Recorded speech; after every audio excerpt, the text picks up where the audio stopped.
Welcome to Roundtable Oneness. This is a place where we examine the beliefs, fears, and narratives that divide us and rediscover the humanity that has always connected us. We are different. We are equal. We belong. And together, we are one. Before we knew our names, we knew connection. Before we understood race, religion, nationality, politics, class, or social status, we understood the warmth of another human being. We recognized the comfort of a familiar voice, the safety of an embrace, and the reassuring presence of those around us. We entered this world reaching for connection. A newborn does not ask, "Are you like me?" A newborn simply reaches outward toward warmth, nourishment, sound, movement, light, and love. Although children naturally experience discomfort, vulnerability, and instinctive fear, they are not born fearing people because of their skin color, language, nationality, religion, or way of life. Those divisions have not yet been written into their understanding of the world. At the dawn of life, the world is filled with possibility. Every face is something to study. Every sound is something to hear. Every object is something to touch. Every difference is an invitation to discover. A child's first response to the unfamiliar is often not rejection, but curiosity. What is that? Who are you? Why do you look, sound, move, or live differently? What can I learn from you? This is perhaps the closest human experience to the Garden of Eden, a state of openness in which difference has not yet become a reason for judgment, discrimination, hatred, or contempt. It is not a world without discomfort or danger. It is a world in which human difference has not yet been declared dangerous. In this garden, difference feeds our imagination. It awakens curiosities, inspires exploration, and expands our understanding of what life can be. The world appears vast, mysterious, and alive, with possibilities. This suggests that oneness may be closer to our original human condition than division. Oneness does not mean that everything is identical. It does not require us to look alike, think alike, worship alike, speak alike, or live alike. Oneness is the recognition that beneath all our differences, we belong to one human family. It is the understanding that another person's uniqueness does not threaten our own. In fact, our differences can help us discover who we are and find our own place within the beautiful tapestry of existence. A tapestry does not receive its beauty from a single thread or color. Its beauty emerges from many different threads woven together. Each thread remains distinct, yet each contributes to something greater than itself. Humanity is such a tapestry. Our different cultures, experiences, abilities, beliefs, appearances, and ways of understanding life can deepen the human experience.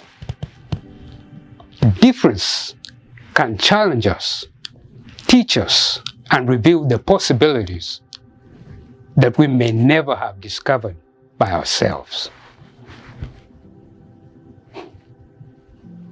The tragedy is that somewhere along the journey from childhood to adulthood, many of us are taught to replace curiosity with suspicion. We begin to hear words such as us and them. We are told which people belong, which people should be feared, which voices matter, and which lives have less value.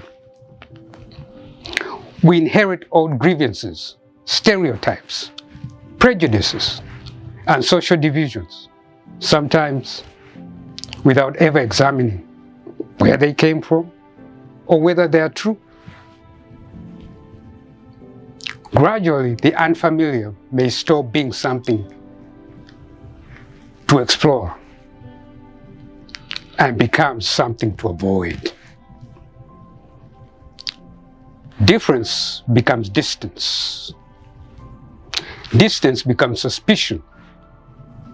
Suspicion becomes fear. Fear becomes contempt.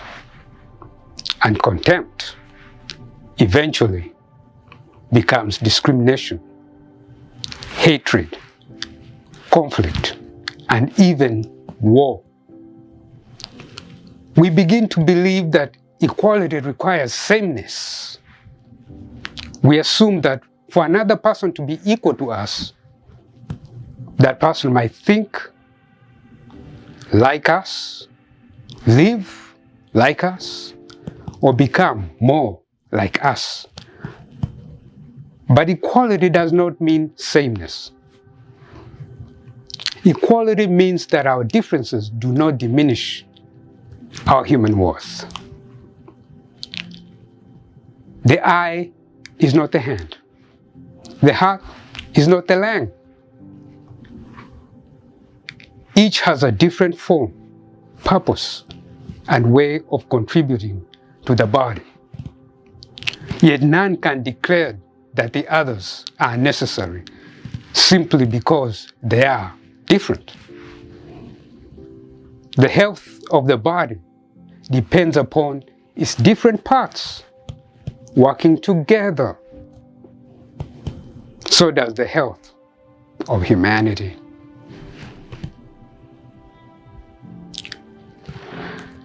Openness, oneness, is not the erasure of individuality. It is what allows individuality to exist without becoming a cause for separation or domination. It gives us the freedom to say, I do not have to become you to respect you. You do not have to become me to belong. We can disagree without denying one another's humanity. We can be different without becoming enemies. Mature oneness is not innocence, blindness, or denial of harm. It does not require us to accept injustice, abandon discernment, or pretend that every belief and action is harmless. Oneness asks us to confront harmful actions without declaring entire groups of people less human. It allows us to establish boundaries without hatred, pursue justice without revenge, and disagree without contempt. The journey back to oneness is not about becoming children again. It is about recovering the openness we possessed before fear and prejudice taught us to divide the world. It means restoring curiosity where judgment has taken over. It means asking questions before making assumptions. It means listening in order to understand, rather than listening only for an opportunity to respond. It means recognizing that another person's story may contain experiences, wounds, hopes, and truths that we have never encountered. Perhaps the most important question we can ask ourselves are these.